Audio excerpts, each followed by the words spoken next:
Final antara Italia melawan Inggris Piala Euro. Kalau kita Pak dukung yang mana Pak? Kalau saya mungkin dukung Inggris, karena Inggris itu kan ya apalagi dia main sebagai di tuan rumah, tidak salah mainnya di Stadion Wembley ya. Wembley. Ya, saya yakin ya Inggris. Dari awal saya memang megang dulu Jerman ya, setelah itu lari ke Inggris.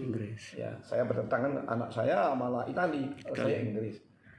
Italia itu bertahan, kalau Inggris itu menyerang. Nah ini, saya yakin kalau bertahan ya hanya tinggal menunggu kebobolan. Tapi kalau Inggris itu selalu menyerang.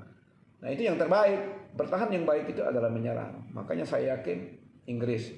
Prediksi skor Pak? 2-0 untuk Inggris. 2-0 Pak ya? Ada pemain yang kita idolakan Pak di Inggris?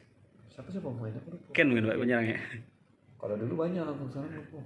Lagi aku lupa pula. Apa? Nonton bareng buat Persipra kalau kita musim kopi itu iri sana. Mereka sudah bersahabat dengan kopi. Mereka tidak lagi pakai masker.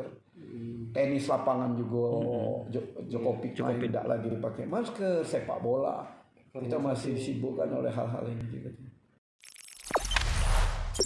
Jangan lupa subscribe, share, komen, dan like ya.